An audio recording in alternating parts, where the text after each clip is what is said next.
L'astre du jour, qui touche à la cime des monts, semble du haut des cieux retirer ses rayons. Comme un pêcheur, le soir, assis sur sa nacelle, retire ses filets, d'où l'eau brille et ruisselle. Le ciel, moins éclatant, laisse l'œil, en son cours, de l'horizon limpide embrasser les contours, et, d'un vol plus léger, faisant glisser les ombres, ses reflets fondus dans des teintes plus sombres, comme un prisme agitant ses diverses couleurs, varie en s'éteignant, ses mourantes lueurs. Par un accord secret s'éteignant à mesure, les flots, les vents, les sons, les voix de la nature, sous les ailes du soir tout paraît s'assoupir. Le ciel n'a qu'un rayon, le jour n'a qu'un soupir.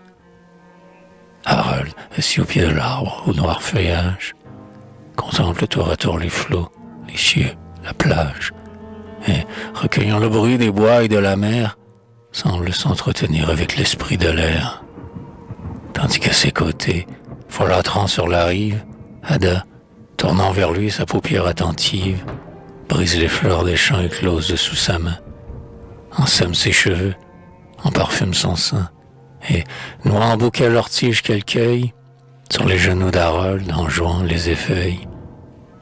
Du pain, des deux l'état, les sommets escarpés, des derniers traits du jour à cette heure frappée, élevaient derrière eux leur vaste pyramide, d'où le soleil, brillant sur des neiges limpides, faisait jaillir au loin ses reflets colorés, et, creusant un sillon des nuages dorés, comme un navire en feu voguant dans les orages, semblait près d'échouer sur ces sublimes plages.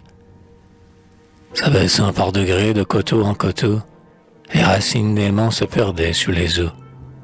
Là, comme un second ciel, la mer semblait s'étendre et reposait les yeux dans un azur plus tendre. La Racinthe y jetait son ombre loin du bord, et, se perdant au loin dans son golfe qui dort, ses neiges, ses forêts et ses côtes profondes flottaient au gré du vent dans le miroir des ondes. La mer des Alcyons, si douce aux matelots, en sillon écumeux ne roulait point ses flots. Puis la brise embaumée en ridait la surface.